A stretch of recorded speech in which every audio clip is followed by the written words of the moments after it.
여러분 뭘 느끼셨습니까? 저는 명예회복이라고 하는 이 말이 확 걸립니다. 조국 전 법무장관은 정작 자신이 뭘 잘못했는지를 모르고 있는 것 같아요. 이 진보를 타락하고 분열시킨 죄, 저는 이것이 진짜 조국 전 법무부 장관이 잘못한 죄라고 생각합니다. 조국의 총선 출마, 좌우가 모두 기뻐할 일입니다. 왜냐? 좌는 조국 수호를 위해서, 그리고 우파는 총선 승리를 위해서 말이죠.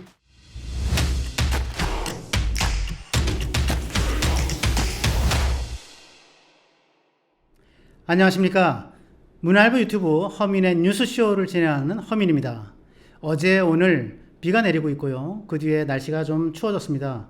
모쪼록 문화일보 유튜브를 사랑하는 전국의 애청자 여러분들 정말로 건강하시라고 진심으로 기원을 합니다. 오늘 11월 7일 허민의 뉴스쇼는 세 개의 간추린 뉴스 그리고 하나의 심층 분석으로 진행이 됩니다. 세 개의 간추린 뉴스는 조국 총선 출마, 그리고 인요한 국민의힘 혁신위원장이 주문한 친윤, 대통령 측근들이죠. 친윤들의 수도권 험지 출마론의 파장, 그리고 윤석열 정부의 핵심 세 장관 누구죠?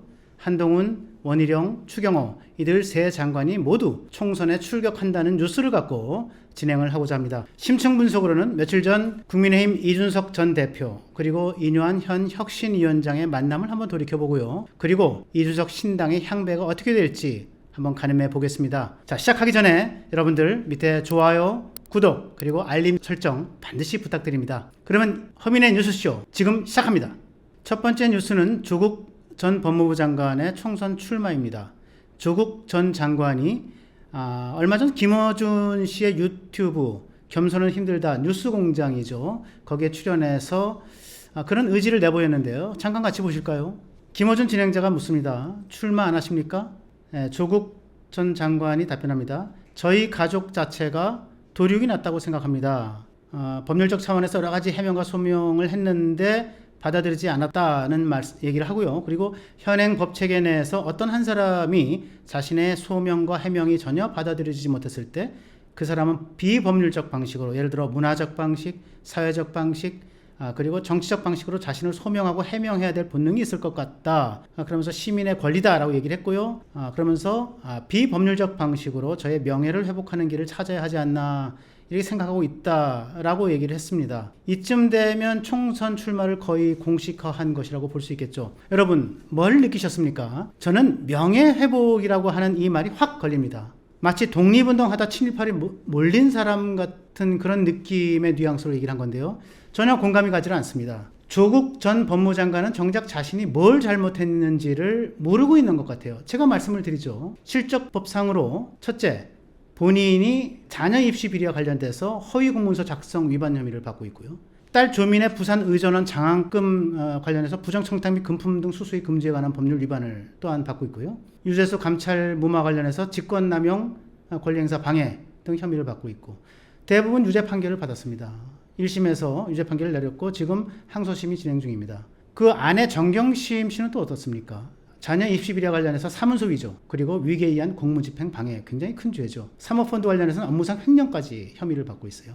이런 무시한 죄를 저질렀는데 이게 보통 사람들이 저지를 만한 죄가 아니지 않습니까? 한 가지만 하기도 어려운 죄죠. 둘째, 제가 생각하기엔 더 큰 죄가 있습니다. 사실은 이 진보를 타락하고 분열시킨 죄, 저는 이것이 진짜 조국 전 법무부 장관이 잘못한 죄라고 생각을 합니다. 문재인 정부가 한창이던 1919년 아마 8월 9일이었을 겁니다. 조국을 법무부 장관으로 지명을 했고요.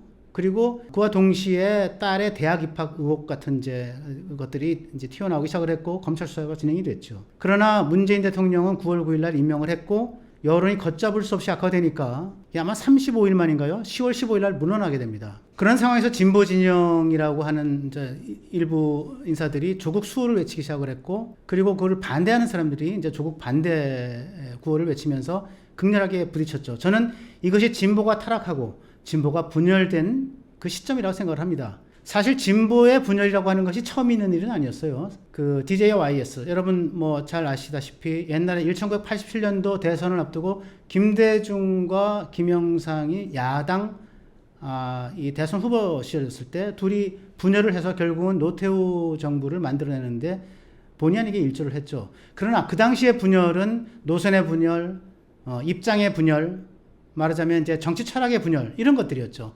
지금같이 죄를 둘러싸고 야, 죄가 무슨 문제야?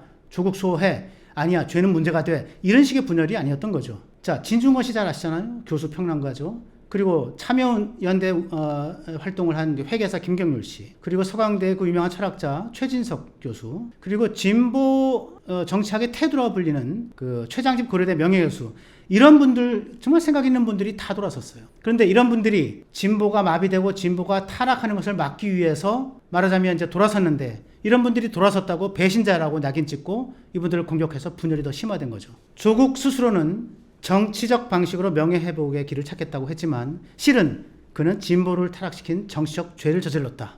저는 그렇게 생각을 합니다. 그런데 명예훼손이라고요? 명예회복이라고요?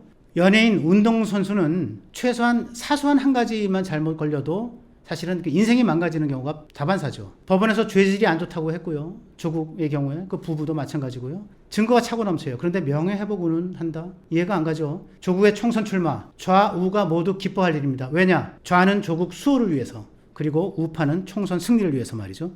네, 두 번째 간추린 뉴스입니다. 인유한 국민의힘 혁신위원장이 친윤, 즉 대통령 측근들의 수도권 험지 출마 또는 불출마를 요구하면서 파장이 일고 있는데, 그 파장 어디까지 갔는지 또 어떻게 해야 되는 건지 한번 알아보겠습니다. 인유한 국민의힘 혁신위원장이 연일 대통령 인사들의 불출마 그리고 수도권 출마를 압박하고 있어요. 어제 6일이죠. 자신이 직접 친윤들에게 전화를 해서 내년 4월 총선 불출마 또는 수도권 험지에 출마해달라고 요구했다고 스스로 공개를 했습니다. 그러면서 대통령을 사랑하면, 나라를 사랑하면, 그리고 대한민국 미래가 걱정이 되면 결단을 내려달라, 이렇게 얘기를 했죠. 그런데 아직 호응해 오는 대통령 측근들 그리고 친윤 지도부는 아무도 없습니다. 다만 하태경 부산 해운대갑에서 3선을 한 의원인데요. 친윤이 아닙니다. 이분은 비윤이죠. 이분만 수도권 험지에 출마하겠다라고 하는 게 유일한 지금 말하자면 자발적인 선언이었습니다. 인 위원장이 얘기하는 험지는 어디일까요? 지도를 함께 보실까요? 2020년 21대 총선 때 수도권 성적을 먼저 볼 필요가 있습니다. 국민의힘 전신이 이제 미래통합당인데요. 수도권 전체 121석입니다. 서울이 49석, 경기가 59석, 그리고 인천이 13석. 이 121석 중에 달랑 16곳만 가져옵니다. 민주당이 무려 103석을 차지하죠. 그러니까 강남 등 일부 지역을 제외하는 정말로 참패한 겁니다. 그런데 2년 뒤 2022년 대선에서 윤 대통령이 승리한 지역은 수도권에서 무려 46석으로 늘어납니다. 2년 전이죠. 2년 전보다 30석을 더 가져오게 되는데, 이렇게 승부가 뒤바뀐 곳은 주로 서울의 한강벨트, 그리고 경기도의 고양, 성남, 수원 등 일부 지역인데요. 서울의 주로 근접 지역입니다. 여기가 승부처가 되는 거죠. 그럼 지금 수도권은 언제 때의 상황과 유사할까? 한번 생각을 해보시죠. 2020년 총선 때일까? 아니면 지난해 대선 때일까? 그 답을 저는 지난 10월 11일 치러졌던 강서구청장 보궐선거에서 유추해 볼 수 있다, 이렇게 생각을 합니다. 강서구는 21대 총선 때 여당이 18%포인트 차로 진 지역입니다. 그런데 지난해 3월 대선에서는 2%포인트 차로 패해서 졌지만 격차가 확 줄었죠. 그런데요, 지난 11일 강서구청장 보선에서는 다시 17%포인트 차로 졌습니다. 이거는 18%포인트 차로 패배했던 3년 전에 21대 총선 때의 표심으로 회귀한 결과다, 이렇게 생각이 듭니다. 지도를 다시 한번 보시겠습니다. 자, 이렇게 해서 승부가 뒤바뀐 곳이 바로 여러분 지도에서 보듯이 한강벨트 지역입니다. 특히 강서, 강동, 마포, 중성동 지역, 중랑, 광진, 이런 지역들이죠. 이런 지역에서 승부가 뒤집혔고요. 지금 지도는 준비하지 못했습니다만은 경기 지역에서는 김포, 고양, 구리, 하남, 부천, 시흥, 광명, 성남, 그리고 의왕, 과천, 안산, 수원, 용인, 화성, 이런 데들이 다 말하자면 승부가 뒤집힐 수 있는 그런 지역들이고, 이것이 국민의힘의 오늘로 봐서는 험지가 되는 겁니다. 또는 전략 지역이 되는 거죠. 저는 친윤 지도부 그리고 대통령 측근들 중에서 총선 출마를 희망하는 사람들은 바로 이곳에 가서 싸워라, 그리고 이곳에서 싸우겠다고 선언해라 하는 것을 요구하는 겁니다. 그래야 다른 다선 중진 의원들의 험지 출마를 설득할 수가 있겠죠. 그게 정치고 그게 혁신의 출발입니다. 저는 그렇게 생각합니다. 주류는 자기를 희생해야 됩니다. 그게 혁신의 출발점입니다. 오늘의 마지막 간추린 뉴스, 윤석열 정부의 새 스타 장관들 한동훈, 원희룡, 그리고 추경호, 이 세 장관이 모두 총선에 출격한다는 뉴스를 전해드립니다. 이들이 누굽니까? 대통령의 핵심 국정과제와 정책을 책임지는 삼총사입니다. 이들이 총선에 모두 도전하는 걸로 제가 알고 있는 복수의 소식통들에 의해서 제가 취재를 했는데 그렇게 확 실시됩니다. 우선 한동훈 법무장관 빅샷입니다. 뭐 윤석열 정부가 낳은 최대 스타 장관이죠. 이미 한 장관의 출마를 전제로 해서 후임 장관을 지금 물색하고 있다는 소식도 이미 들려오고 있는 것 같고요. 다음은 원희룡 국토교통부 장관입니다. 국회의원 3선 그리고 제주도지사죠. 재선을 했습니다. 그리고 지금 국토부 장관까지 소위 트리플 크라운을 지금 차지했는데 그러한 경력에다가 차기의 강력한 대선 주자군 중에 하나죠. 그의 총선 참여는 지금 결정적입니다. 추경호 부총리 겸 기획재정부 장관은 12월 예산안이 이제 국회에서 마무리되는 대로 총선 채비에 나설 것 같고요. 후임에 이미 최상목 대통령실 경제수석비서관이 내정됐다는 소식도 간간히 들려오고 있습니다. 그럼 이런 스타 장관들이 어디로 출마할까? 이 관심이지 않습니까? 추경호 부총리는 대구 달성에서 국회의원을 이미 했고요. 그걸 포기할 의사가 없어 보입니다. 그래서 관심은 지금 한동훈 장관과 원희룡 장관에 쏠려 있습니다. 이 두 장관이 어디로 출마할 것인가 초미의 관심인데요. 사실은 이 두 장관의 출마는 여당의 총선 전략과 긴밀히 맞물려 있습니다. 무슨 얘기인가 하면 여당의 지금 최대 약점이 뭡니까? 결국 아까 말씀드렸지만 수도권 아닙니까? 121석 중에 지금 17석밖에 갖고 있질 않아요. 그러니까 여권이 수도권에서 서울과 경기와 인천에서 최대 의석을 확보해야 총선 승리에 희망이 생기는 거죠. 그러려면 어떻게 해야 됩니까? 바로 스타성이 있는 사람들 그리고 셀럽력이 있는 사람들을 수도권의 주요 거점에 배치를 해야죠. 그리고 그 거점에서 그들의 힘과 에너지가 주변으로 전파돼야 되는 거죠.